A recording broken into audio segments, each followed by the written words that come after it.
Assalamualaikum warahmatullahi wabarakatuh. Perkenalkan, nama saya Muhammad Qori Nurzaki, NPM 2018-020-075, Manajemen A4, Universitas Islam Batik, Surakarta.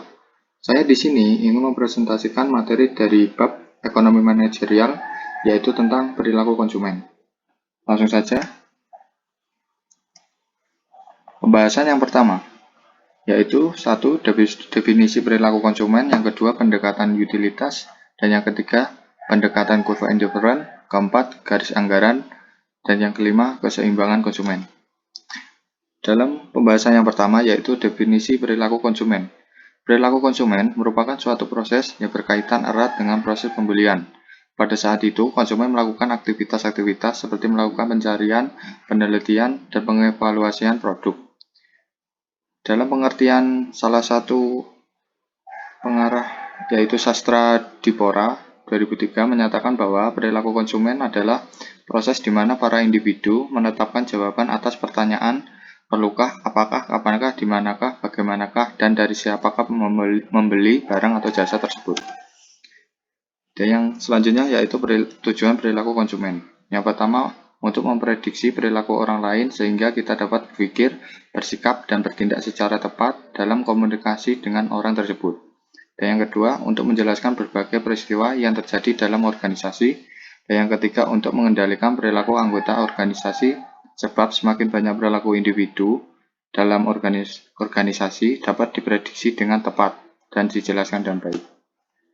Dan selanjutnya, ciri-ciri perilaku konsumen. Pada dasarnya, perilaku konsumen secara umum dibagi menjadi dua, yaitu perilaku konsumen yang bersifat rasional dan irasional.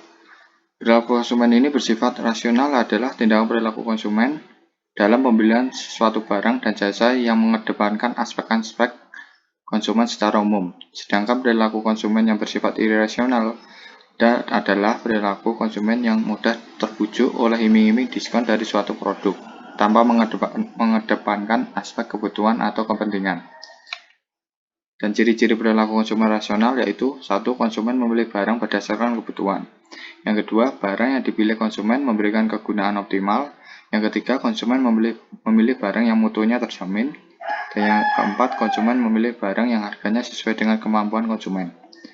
Dan ciri-ciri perilaku konsumen irasional, yang pertama, konsumen sangat cepat tertarik dengan iklan dan promosi.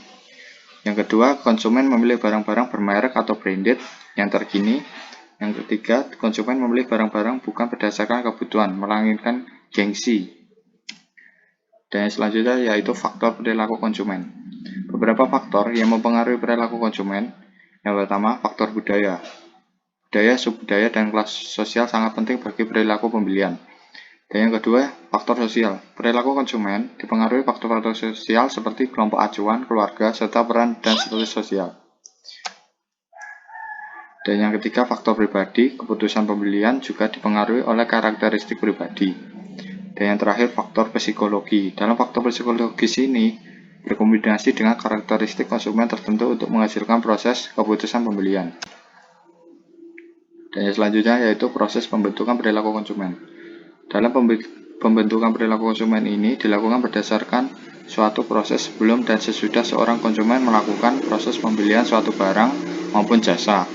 Berikut beberapa proses pengambilan keputusan seseorang konsumen. Yang pertama adalah pengenalan masalah, yang kedua pencarian info, yang ketiga mengevaluasi, yang keempat keputusan pembelian, dan yang kelima evaluasi pasca pembelian. Selanjutnya yaitu cara mengenali perilaku konsumen. Sebagai penjual barang dan jasa, maka perlu mengetahui cara mengenali masalah konsumen. Terdapat beberapa tips agar dapat mengenali masalah konsumen. Yang pertama, jadilah pelanggan. Yang kedua, mengamati sekeliling konsumen dan kompetitor. Yang ketiga, menambah kenalan dan membuka pemikiran. Yang keempat, bertanya langsung masalah yang dihadapi oleh pelanggan. Yang subbab kedua adalah pendekatan utility. Utilitas merupakan preferensi atau nilai guna pengambil keputusan dengan mempertimbangkan faktor resiko berupa angka yang mewakili nilai payoff sebenarnya berdasarkan keputusan. Pendekatan ini menganggap bahwa jika konsumen membeli barang karena memperoleh manfaat atau nilai guna utility, di mana utility meningkat jika jumlah barang yang dikonsumsi meningkat. Dalam hal ini ada dua cara pengukuran nilai manfaat dari suatu komoditas, yakni secara kardinal dan secara ordinal. Selanjutnya adalah cardinal utility. Pendekatan nilai guna kardinal ini merupakan manfaat atau kepuasan yang diperoleh seorang konsumen dapat dinyatakan secara kuantitatif atau dapat diukur secara pasti, yang dimana keseimbangan konsumen ini dalam memaksimumkan kepuasan atas konsumsi berbagai macam barang. Dilihat dari beberapa besar uang yang dikeluarkan untuk membeli unit tambahan dari berbagai jenis barang akan memberikan nilai guna marginal yang sama besarnya. Dalam teori ini dikenal sebagai nilai guna total utility, dan nilai guna marginal atau marginal utility. Selanjutnya asumsi pendekatan utilitas. Yang pertama konsumen rasional. Yang kedua, tingkat utilitas total yang dicapai seseorang konsumen merupakan fungsi dari kuantitas berbagai barang yang dikonsumsinya. Yang ketiga, konsumen akan memaksimumkan utilitas dengan tunduk pada kendala anggarannya. Yang keempat, utilitas dapat diukur secara kardinal. Yang kelima, marginal utility dari setiap unit tambahan barang yang dikonsumsi akan menurun. Yang keenam, pendapatan konsumsi tetap. Dan yang ketujuh, constant marginal utility of money. Artinya, uang yang mempunyai nilai subjektif yang tetap. Berikut merupakan contoh kurva pendekatan utility. Pendekatan utility tentang marginal utility. Berikut pendekatan marginal utility. Keterangan bisa dibaca sendiri ya.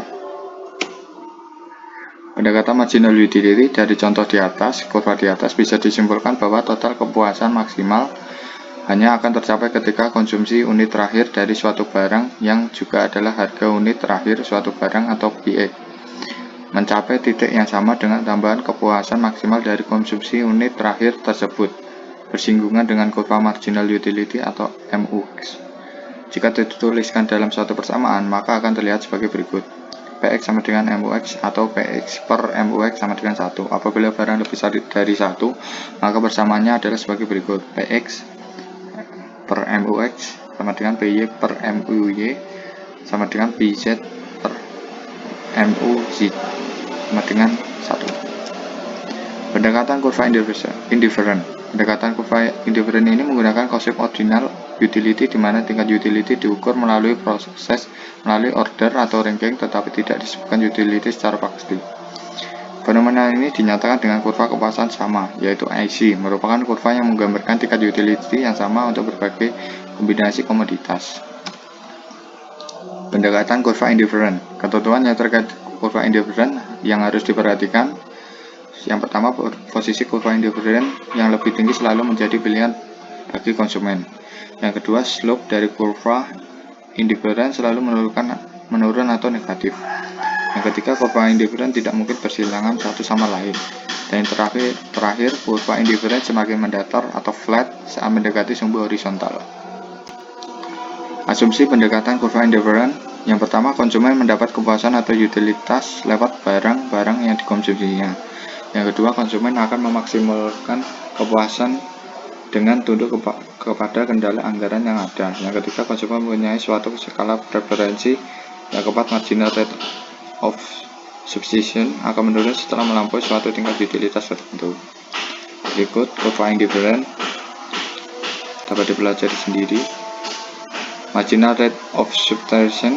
Jika konsumen dapat menukar kombinasi X dan Y untuk satu utility yang sama, maka dalam hal ini sebenarnya konsumen menukar utility dari barang X dan Y.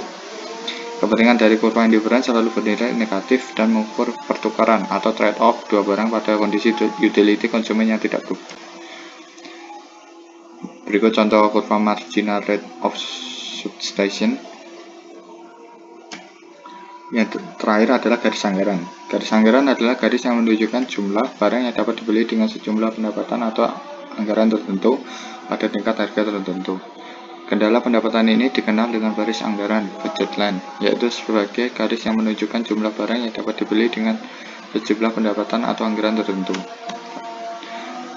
Ciri-ciri garis anggaran. Garis anggaran mempunyai ciri-ciri sebagai berikut. Yang satu, berslope negatif. Yang dua, berbentuk linear selama harga tidak berubah. Yang ketiga, nilai dan garis anggaran semakin ke kanan semakin besar. Dan yang terakhir, garis anggaran akan bergeser jika terjadi perubahan anggaran atau harga. Dan selanjutnya merupakan contoh kurva garis anggaran, bisa dipelajari sendiri. Yang terakhir, keseimbangan konsumen. Seorang konsumen akan memilih sekelompok barang yang memaksimumkan kepuasannya dengan tunduk kepada kendala anggaran yang ada. Sekelompok barang ini harus memenuhi dua syarat, yaitu satu, keadaan tersebut terjadi pada saat kurva indifferent tertinggi bersinggungan dengan garis anggaran, dan yang kedua, keadaan tersebut terjadi pada titik-titik singgung antara kurva indifferent tertinggi dengan garis anggaran. Sehingga untuk mengetahui bagaimana konsumen mengalokasikan pendapatannya di antara dua penduduk, perlu digabungkan pengertian antara apa yang ingin diperbuat dan apa yang dapat diperbuat oleh konsumen. Berikut kurva keseimbangan konsumen. Kesimpulan dari PowerPoint yang di atas yang saya presentasikan adalah model pilihan konsumen dapat dikembangkan dengan cara mengukur asumsi kardinal dan ordinal. Pendekatan kardinal menganggap bahwa utilitas bisa diukur dengan cara penjumlahan, sedangkan ordinal menganggap bahwa utilitas tidak dapat diukur dengan cara penjumlahan. Utilitas yang lebih banyak atau lebih tinggi hanya menunjukkan kepuasan yang lebih besar saja. Pendekatan kurva indifferent atau ordinal ini menganggap bahwa konsumen memiliki suatu skala preferensi dalam memilih barang-barang yang akan dikonsumsinya. Kurva indifferent ini berslope negatif, tidak berpotongan, dan naik menjauhi titik asal atau origin. Garis anggaran menunjukkan jumlah barang yang dapat dibeli konsumen dengan sejumlah pendapatan dan anggaran tertentu pada tingkat harga tertentu. Berikut presentasi dari saya. Apabila ada kurangnya, mohon maaf. Apabila ada pertanyaan yang kurang jelas dari presentasi saya, bisa ditanyakan dalam kolom komentar. PPT bisa di-download di kolom komentar. Terima kasih. Wassalamualaikum warahmatullahi wabarakatuh.